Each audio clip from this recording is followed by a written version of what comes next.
किसी बढ़ई को खाना बनाने के लिए दे दीजिएगा तो क्या होगा? उल्टा पुल्टा बना देगा।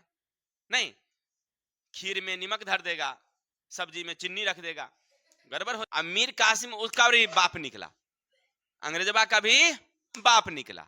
अब कैसे निकला भाई? वो क्या किया, देखा कि अरे ये तो राजा हमको बना दिया है, लेकिन अंग्रेजबा को यहां से भगाना होगा, क्योंकि हमको तो कठपुतली बना रखा। तो आज हम लोग पढ़ेंगे बक्सर युद्ध। किसके बारे में पढ़ेंगे हम लोग? बक्सर युद्ध के बारे में पढ़ेंगे। होता क्या है कहानी, बक्सर युद्ध भारत के लिए एक निर्णायक युद्ध था। निर्णायक कहानी। इससे पहले हम लोग चलते हैं थोड़ा सा 1757 प्लासी की लड़ाई। 1757 से पहले भारत पर जो अंग्रेजों का पहली कदम आई थी, यानी जो अपना राज्य फैलाया था, वो कहां फैलाया था? बंगाल में। उससे पहले बंगाल का नवाब हुआ करते थे सिराजुद्दौला। अंग्रेजों ने वहां के एक मंत्री मीर जाफर से संधि कर लिया था, और मीर जाफर के साथ मिलकर के प्लासी के मैदान में 1757 में नवाब सिराजुद्दौला को हराकर मीर जाफर को गद्दी पर बैठाया। इतना तक आप जान रहे हैं। अब चलिए, मीर जाफर कुछ अच्छा करने की बात सोचने लगा कि अंग्रेजवा से तो हम इसलिए संधि किए थे कि हम बंगाल का नवाब बनेंगे, राजा हम होंगे, हमारी शासन चलेगी। लेकिन वह कठपुतली मात्र का रह गया। अंग्रेजवा जो कहता, जो ये जफर था वो ऐसे ही करता, मीर जाफर जो था वैसे ही करता। अब वो अपने मन से कुछ कर नहीं सकता था, राजा तो था बंगाल का, लेकिन कुछ कर नहीं।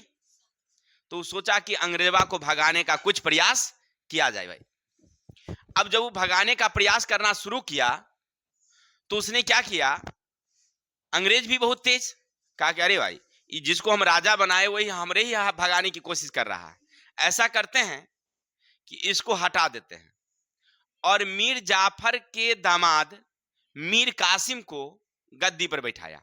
किस पर बैठाया? अब मीर कासिम उसका भी बाप निकला, अंग्रेजबा का भी बाप निकला। अब कैसे निकला भाई? वो क्या किया, देखा कि अरे ये तो राजा हमको बना दिया है, लेकिन अंग्रेजबा को यहां से भगाना होगा, क्योंकि हमको तो कठपुतली बना रखा है। वो सबसे पहला काम किया कि अपनी राजधानी, जो समय बंगाल की राजधानी मुर्शिदाबाद हुआ करती थी, वो कहा कि यहां रहेंगे तो अंग्रेज हमको बहुत तंग करेगा। अपनी राजधानी को ले गया मुंगेर उठा करके। हो गया, मुंगेर भगा दिया राजधानी को, ना वहां यहां रहेंगे ना अंग्रेज हमको तंग करेगा। चलिए, मुंगेर ले गया और अपनी सेना को संगठित करना शुरू कर दिया, और अंग्रेजी सेना की तरह अपनी सेना को संगठित करने लगा मजबूती से, क्योंकि वो जानता था कि एक ना एक दिन अंग्रेजवा से हमारी लड़ाई जरूर होगी। तो जरूर होगी तब भाई पहले से तैयारी होगी तब ना होगी। हाँ, अब क्या करता है देखिए, वो वहां से चुपचाप निकलता है, पटना आता है, और पटना से जो अवध के नवाब हैं सुजाउदौला, इस सुजाउदौला से मिलता है और कहता है कि देखिए, ये अंग्रेजवा जो है ना किसी का नहीं है, बहुत जहरीला सांप है। बंगाल के नवाब को हरा दिया है और अपनी शासन स्थापित कर लिया है। आप अगर हमको इस युद्ध में अगर साथ दीजिएगा, हमको मदद कीजिएगा तो ठीक है, नहीं तो ये अंग्रेजवा आप लोगों को भी हरा देगा। इस सुजाउदौला तो अंग्रेजवा के बारे में पहले से भी जानता था, वो तैयार हो गया। फिर चला गया दिल्ली। दिल्ली के उस समय मुगल बादशाह शाह आलम द्वितीय थे, ध्यान देंगे कौन थे? शाह आलम द्वितीय। शाह आलम द्वितीय से मिला वो। शाह आलम द्वितीय कहा ठीक है, हम भी तुम्हारा साथ देंगे। अब तीनों कौन? मीर कासिम, सुजाउदौला और शाह आलम द्वितीय, तीनों संगठन बना लिए। ई खबर पहुंच गया कहां? अंग्रेज के पास। अंग्रेज कहा अरे यार, ये तो ही मीर कासिम तो हमरो बाप निकला रे। ऐसा करते हैं, इसको हटाओ गद्दी से, इना राजा रहेगा और ना कोनो काम होगा। जब तक युद्ध होता उससे पहले मीर कासिम को कान पकड़ के कनेठी दिया, कहा उतरो नीचे गद्दी से, बेहुदा तुमको हम गद्दी दिए, तू ही। फिर उसी का ससुर यानी मीर जाफर को फिर से गद्दी पर बैठा दिया। हो गया। अब मीर कासिम हो गए राजा से रंक, राजा से हो गए रंक। अब क्या होता समझिए, लेकिन ये तो पहले से एकदम योजना बना रखा था कि लड़ाई करना है। वहां से बंगाल से उठा मीर कासिम, चला गया अवध के नवाब सुजाउदौला के पास, और सुजाउदौला की सेना का ना नेतृत्व करने लगा। सेना का नेतृत्व, देखिए राजा का काम नेतृत्व करना नहीं होता है, काम होता है मंत्री का, कैसे सेना को भाई नियंत्रित किया जाए, कैसे उसको बताया जाए। अगर मान लीजिए किसी बढ़ई को खाना बनाने के लिए दे दीजिएगा तो क्या होगा, उल्टा पुल्टा बना देगा, नहीं, खीर में नमक धर देगा, सब्जी में चीनी रख देगा, गड़बड़ हो जाएगा, नहीं हो जाएगा। तो ऐसी बात, मीर कासिम तो था राजा ना, और राजा को जब ये कहाँ गया, अवध गया, तो सुजाउदौला की सेना का नेतृत्व करने लगा, ठीक है। लेकिन जो भी हुई, 22 अक्टूबर याद रखिएगा, 22 अक्टूबर 1764, कब, बक्सर के मैदान में, हमारे बिहार में एक बक्सर है, गंगा नदी के किनारे बक्सर का मैदान में युद्ध लड़ा गया। एक तरफ अंग्रेजों की सेना थी जिसमें 7,000 सेना थी, आधुनिक हथियारों से लैस, गोले तोप बारूद के साथ गया था।